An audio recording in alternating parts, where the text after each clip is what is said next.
Assalamualaikum Ibu, mohon maaf saya mengganggu waktu Ibu.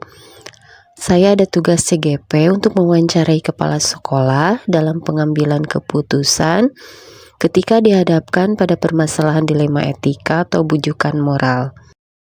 Waalaikumsalam warahmatullahi wabarakatuh. Silakan, boleh saya jawab, insya Allah saya bantu. Ada beberapa pertanyaan nih Bu yang akan saya tanyakan kepada Ibu. Silakan, boleh saya jawab, insya Allah saya bantu.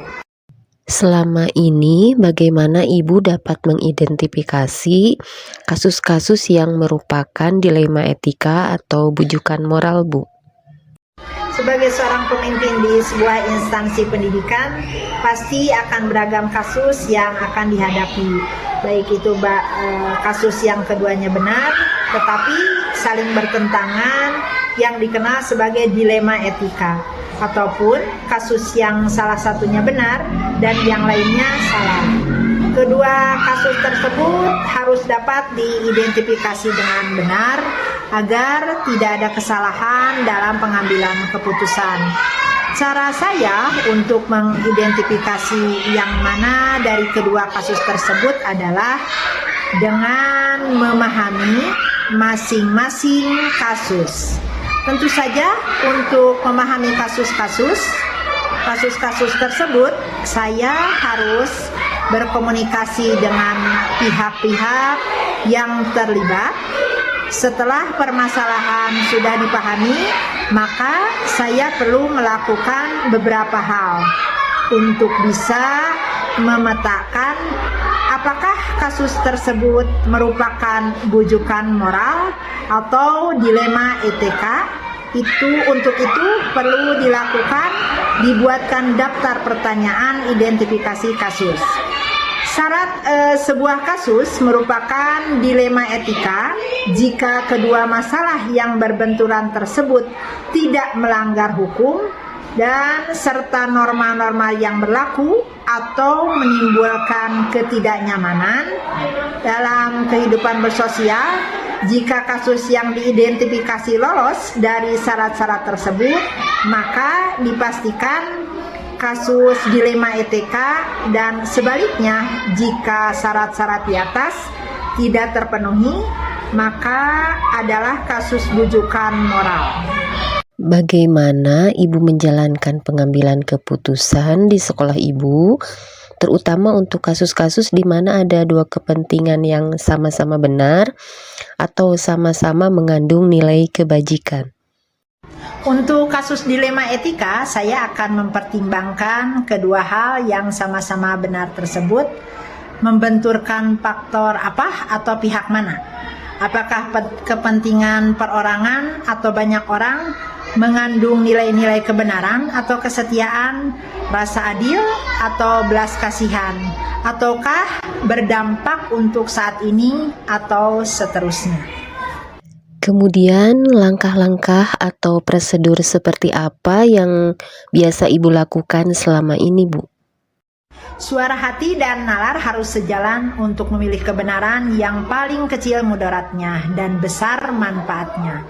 Dengan mempertimbangkan kepentingan peserta didik, jika kasus itu berhubungan dengan peserta didik, berdasarkan pada prinsip berpikir berbasis hasil akhir, berpikir berbasis peraturan, dan berpikir berbasis rasa peduli. Tahap berikutnya, lakukan investigasi dengan memeriksa kembali fakta-fakta dan temukan peluang, lalu buatlah keputusan. Lalu keputusan ditinjau kembali hingga keyakinan kebenaran itu ada. Dan insya Allah dalam bimbingan ilahi, keputusan yang Anda ambil adalah keputusan yang bertanggung jawab. Selanjutnya, hal-hal apa saja yang selama ini Ibu anggap efektif dalam pengambilan keputusan pada kasus-kasus dilema etika? Dalam kasus pengambilan keputusan dengan dilema etika, hal efektif yang perlu dilakukan adalah dengan menyederhanakan pokok permasalahan dan membangun kebijaksanaan.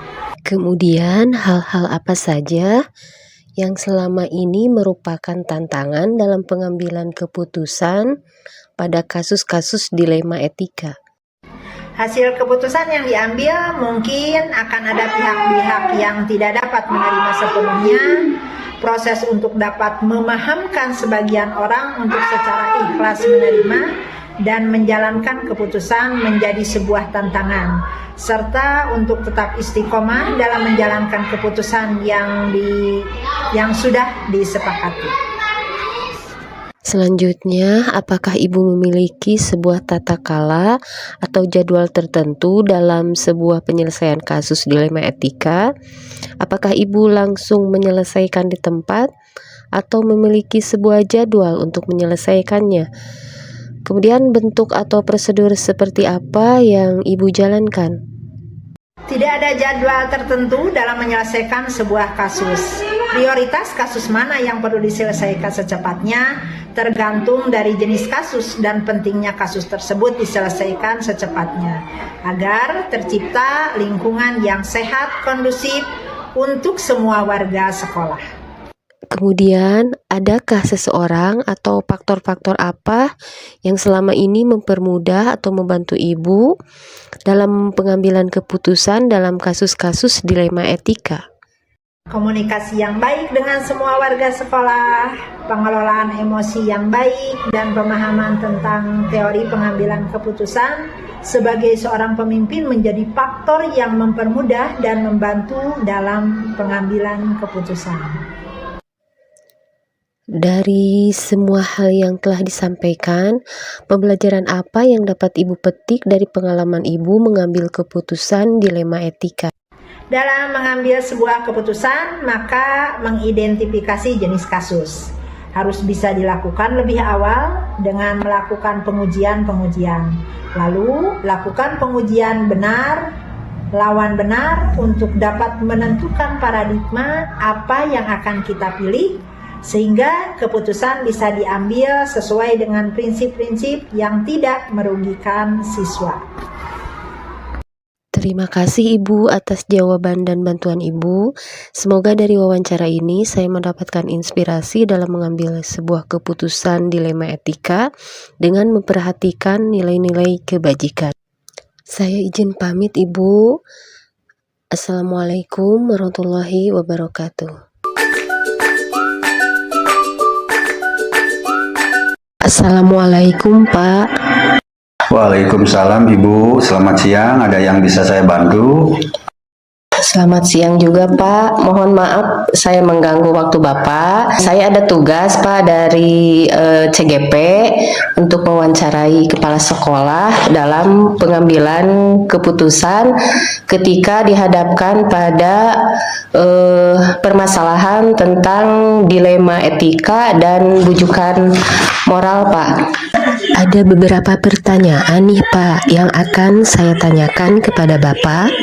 Silakan, kalau saya bisa menjawab, insya Allah saya bantu.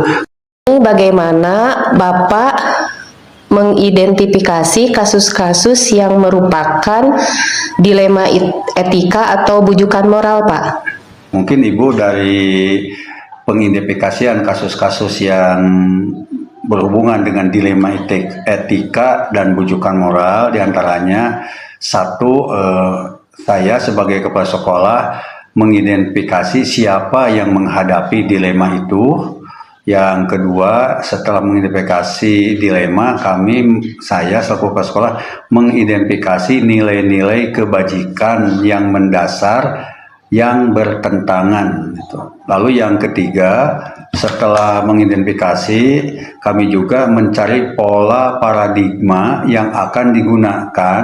Apakah termasuk kategori individu dari lawan kelompok atau rasa keadilan dari lawan rasa kasihan juga kebenaran, kesetiaan, dan juga dilihat jangka pendek, lawan, dan jangka panjang dari identifikasi itu.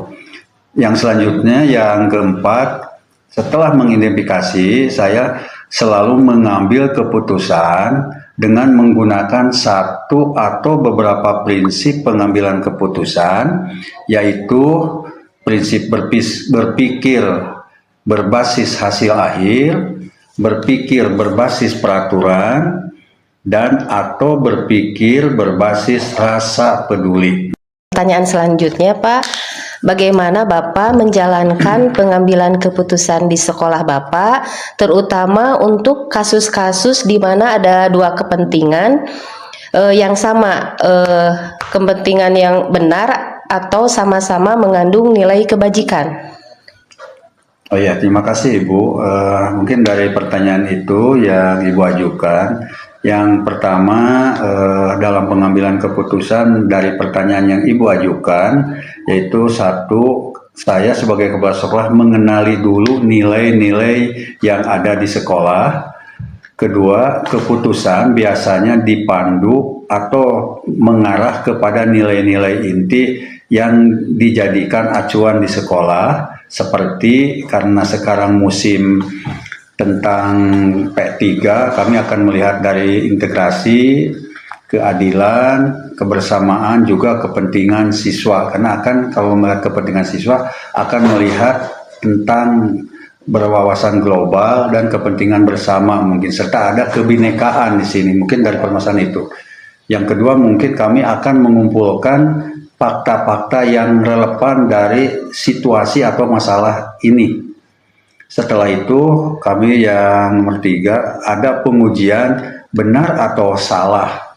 Setelah ada pengujian benar atau salah, saya sebagai kepala sekolah akan ada pengujian benar lawan benar. Dalam arti benar lawan benar, mungkin kami membandingkan itu. Yang selanjutnya kami mengadakan atau melakukan prinsip resolusi serta investigasi opsi trilema, lalu membuat keputusan, di mana setelah membuat keputusan akan melihat lagi keputusan dan merefleksikannya. Itu mungkin Ibu sementara jawaban yang saya bisa berikan yang terjadi di lingkungan sekolah kami di sini.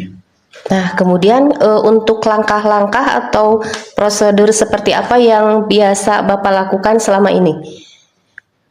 Mungkin Ibu dari langkah-langkah atau prosedur yang saya lakukan di sini sebagai kepala sekolah, saya selalu menggunakan paradigma pengambilan keputusan, yaitu individu lawan kelompok, rasa keadilan lawan rasa kasihan, kebenaran lawan kesetiaan, atau jangka pendek lawan jangka panjang, di mana dari ketiga prinsip itu yaitu berpikir berbasis hasil akhir, berpikir berbasis peraturan yang berlaku, atau berpikir berbasis rasa peduli, peduli kepada lingkungan, peduli kepada masalah, atau peduli terhadap siswa.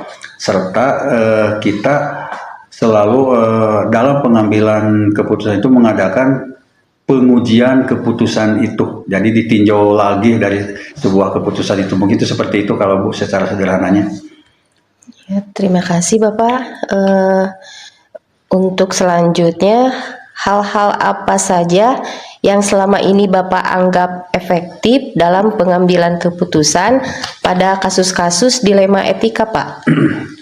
Hal yang paling efektif dalam pengambilan keputusan di dilema etika mungkin kita diambil secara transparan dengan alasan yang jelas dan dapat dipertanggungjawabkan. Kemudian hal-hal apa saja yang selama ini merupakan tantangan dalam pengambilan keputusan pada kasus-kasus dilema etika? Salah satu tantangan dari kasus-kasus dilema etika mungkin kita melihat konflik nilai prinsip, itu salah satu tantangan terbesar, yaitu konflik antara dua atau lebih nilai atau prinsip etika yang sama-sama penting, di mana dari pihak eksternal, tekanan dari pihak eksternal itu seperti apa? Atasan, rekan kerja, orang tua siswa, atau masyarakat itu sendiri. Itu yang sangat bisa mempengaruhi keputusan. Dan mungkin dalam pengambilan keputusan itu seringkali akan dipengaruhi oleh bias pribadi. Kenapa dikatakan ada bias pribadi? Terutama misalkan ada prasangka atau pengalaman masa lalu. Nah, itu yang bisa mengaburkan penilaian etis dan mengarah pada keputusan yang tidak sepenuhnya objektif atau adil. Itu mungkin secara manusiawinya itu, Bu. Mungkin, Bu, itu. Kemudian apakah Bapak memiliki sebuah tata kala atau jadwal tertentu dalam sebuah penyelesaian kasus dilema etika? Kemudian apakah Bapak langsung menyelesaikan di tempat itu atau memiliki sebuah jadwal untuk menyelesaikannya? Terus bentuk atau prosedur seperti apa yang Bapak jalankan? Sebetulnya, Bu, dalam menyelesaikan sebuah kasus serta bentuk penyelesaiannya dilaksanakan itu dengan jadwal yang tidak terstruktur sesuai dengan kasus yang terjadi atau yang ada dalam kehidupan sehari-hari. Karena tidak setiap hari ada kasus, maka dalam penyelesaian kasus pun sesuai dengan kasus yang terjadi. Tidak dijadwalkan kalau penyelesaian kasus, karena kami di sekolah ini bukan lembaga hukum yang khusus menangani masalah yang tidak taat pada aturan, tapi lingkungan pendidikan yang mungkin kasus-kasus itu sendiri selalu ada yang menimpa kepada anak dengan anak, anak dengan guru, guru dengan guru. Itu secara stimulan aja, Bu. Jadi tidak ada jadwal khusus itu. Nah, adakah seseorang atau faktor-faktor apa yang selama ini mempermudah atau membantu Bapak dalam pengambilan keputusan dalam kasus-kasus dilema etika, Pak?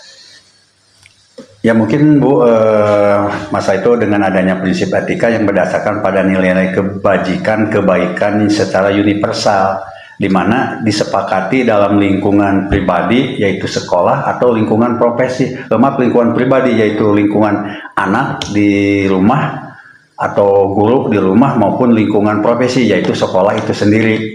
Serta mungkin mengaitkannya dengan nilai-nilai yang disepakati diyakini dalam proses pengambilan keputusan yang dibuat dari awal masuk sekolah sebagai kesepakatan sekolah, mungkinlah secara sederhananya itu, Bu, dalam dilema etika.